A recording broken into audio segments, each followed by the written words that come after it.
With the 2023 NFL Draft literally just days away, everybody is talking about the quarterback position. The guys such as CJ Stroud, Bryce Young, Anthony Richardson, Will Levis, and Hendon Hooker are constantly getting mentioned and constantly getting attention. But there are more quarterbacks in this year's draft, and more quarterbacks will be taken in this year's draft than those 5. In today's video, I want to highlight what I think is the best kept secret in this year's draft, a quarterback who had an insane career of over 13,000 yards and 120 touchdowns. He's probably the most underrated quarterback in this year's class and has a chance to maybe make an impact at the next level. Today we're going to be talking about Malik Cunningham, as he's one of the best quarterbacks in Louisville history, has gone under the radar for years now, and could be a steal on day 2 or day 3 or whenever he's selected. We're going to go through how he got to this point, his insane historical Louisville career, and why I think he has a chance to translate to the next level. But before we get started, be sure to leave a like if you want to support today's video, subscribe if you're new and love college football content, let me know what player I should cover next, and turn on post notifications so you never miss when I upload. Now, let's talk about Malik Cunningham. So, going back in time, Malik Cunningham was born in Alabama and get a chance to make history. Let's meet their head coach, Smitty Grider. He moved back to Montgomery in 2014 and would become the first varsity head football coach for Park Crossing High School. The guy had a lot of work to do. Park Crossing became the first new public high school football team in the country since 1968. At the time, he'd have to build everything from scratch, and a 15-year-old boy had moved to the area before the season, and he told him that he was a quarterback. Grider remembers rolling his eyes thinking he had heard that many times before. He said, quote, "You get transfers all the time that come in and say they can play quarterback, and they don't." But he took his team to practice, and it took 3 passes for the boy to change the coach's opinion. He said, "He's the guy, this is the guy." That is how Malik Cunningham would become the first quarterback in the history of Park Crossing. Cunningham would live most of his childhood in Birmingham, but before his sophomore year of high school, his uncle would pass away, so his mother moved to Montgomery to be closer to his sister and bring Malik closer to his cousin. Until that point, Cunningham said he was more of a basketball player, but he joined the new football team at Park Crossing, and he said, quote, "This was a big step to get this thing going." He started every game for 3 years, and he led them to a 28-7 record. His head coach said, quote, "You need a quarterback that is that kind of guy, and that kids will follow." He instantly came across as a leader. Malik definitely proved it on the field, as in his first 2 years starting, he combined for nearly 4,000 yards and 40 touchdowns. Those were solid numbers, but it didn't really break him out into the stratosphere. As a senior, he'd have a huge season with 2,913 yards, 1,015 rushing yards, and 49 total scores. He became one of the best players in the state of Alabama, and this got college's attention. But he ran into the same obstacle that another former Louisville dual-threat quarterback ran into, Lamar Jackson. A lot of SEC schools saw their athleticism, but didn't view them as quarterback prospects. His head coach said, quote, "There were definitely schools that saw him at other positions. There were some that were very near us geographically, and I felt that they were the perfect fit for him, but they just didn't do a good job evaluating him." For example, Georgia recruited Cunningham as a wide receiver, and Alabama, the flagship program, evaluated him as a defensive back, but it was still a big deal, and Malik was interested. He said, quote, "Coach Saban really likes me in the secondary. He wants to keep me coming down here and visiting. They want to evaluate me through grades and all that, and keep coming down here and getting bigger and stronger." But his desire to play quarterback was a lot stronger, and both Memphis and Louisville would pursue him really hard at that. One school, though, stood out more than the others. His mother said, quote, "Louisville always since day one said you will be our quarterback if you come to Louisville." Petrino, what was interesting is Petrino is typically pretty selective at quarterbacks, as he did not sign more than one in any of his first 4 recruiting cycles at Louisville. Eventually, Malik would choose the Cardinals over Georgia, LSU, and Georgia Tech, but he said an Alabama offer could make him think about flipping from the Cardinals to the Crimson Tide. It would never end up happening. Some were skeptical that he could ever be a quarterback, but his head coach had confidence. He said he's so natural with it, and he's natural with leading. He's natural with how he runs the offense out on the field, he can really throw the ball, and he's athletic enough to make the run. In 3 seasons there, Cunningham had 6,729 passing yards, 71 touchdowns, 1,926 rushing yards, and 32 rushing touchdowns. Because of that, he was Mr. Football runner-up, and was named a part of the 6A All-First State team.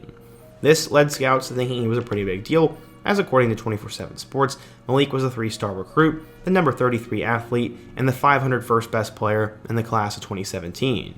So, how would he end up doing at Louisville? Cunningham would arrive at Louisville in 2017, and he would have big shoes to fill, as he would be on the roster while Lamar Jackson would be back for his final year. He had a great mentor to learn And after the 2017 season came and went, he'd be thrusted into a quarterback battle in 2018. At the time, Juwan Pass was seen as the future, but he ended up struggling mightily. The team also had Jordan Travis on the roster, which was interesting, but Malik got a chance to play a little bit. It was an absolutely disastrous season, as the Cardinals ended up going 2-10, and not one player had a QBR of more than 43.6. In 2018, he'd finished with 473 yards with 1 touchdown. Going into 2019, Cunningham would eventually end up winning the starting job, and he was the future of the program. Everyone knew it too. Cunningham would end up finishing with 2,000 yards, 22 touchdowns, and nearly 500 yards on the ground. Because of this, he got a lot of comparisons to Lamar Jackson, and sometimes he was tired of it.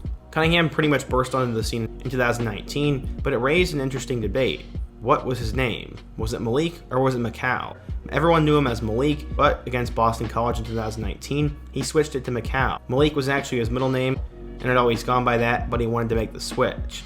A year later, though, would change it before their primetime game against Miami, as he told ESPN's David Pollack that. 2020 would be the year that Malik really took off, as he threw for 2,617 yards with 20 touchdowns. He also had 609 yards and 7 scores on the ground, and the potential was there to have one of the best seasons in Louisville history in 2021. Would he end up doing that? Yes. 2021 was absolutely insane. He threw for 2,941 yards and 19 touchdowns. He had over 1,000 yards on the ground and 20 scores there. Basically, he combined for 4,000 yards and nearly 40 touchdowns. For some reason, he wasn't talked about enough in the national media, and honestly, I didn't hear a whole lot about him. I always thought he was somewhat overrated, but looking at his numbers, he definitely should have gotten a lot more hype. He could have called it a career after 2021, but he decided to use his extra year of eligibility in 2022.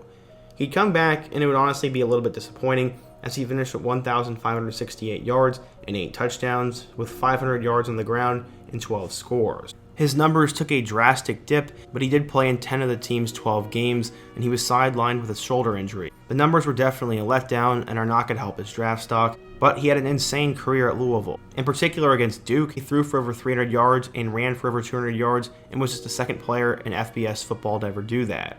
Over the last 5 games of the year, he also threw 10 touchdowns compared to only 1 pick, proving he could fix his turnover issues.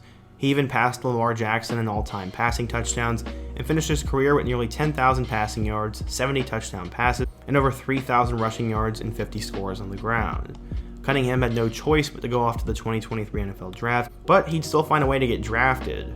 Not by the NFL, but by the USFL. What's interesting though, is he said that he had no idea he was taken with the 22nd overall pick.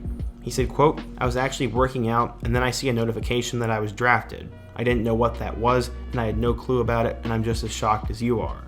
When asked if he wanted to play in the other league, Cunningham said, "No, I'm not playing in that. I'm here for the combine and here to play in the NFL." I really like Malik's confidence, but he could be there in a couple of years if he doesn't fix a couple of traits that scouts are worried about. They said, quote, "His athleticism jumps off the film, and he has the speed to run past defenders and is elusive in the open field. There are elements of his passing game he needs to improve on though. At this stage of his development, he lacks the desire to throw with anticipation and waits for the receiver to be fully open."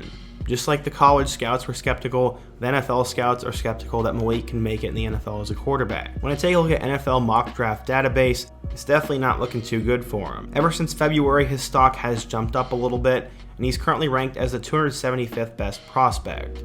His best rank comes at 147th, and he's projected as a 7th round pick. Those odds aren't great for Malik, but he is a quarterback, and this year's quarterback class is pretty weak, so I think he's going to end up getting drafted. No matter what, he'll have a chance to make a team, and I think he has the tools to be the best kept secret in this year's draft. He's already proven he can put up big numbers, he has a ton of experience, and with the right coach, he can unlock a lot of untapped potential, and he can maybe be a good backup, or maybe be even better if he gets a chance to start. I have no idea though, and I could just be saying complete nonsense, but what do you think? If you're a Louisville fan, what do you think of Malik Cunningham? What do you guys think of his chances of making it in the NFL are? And who in your opinion is the most underrated quarterback prospect in this year's draft? Be sure to let me know down below, leave a like if you want to support today's video, subscribe if you're new, and check out all my other videos on the end screen. I hope to see you guys again soon, but until next time, peace.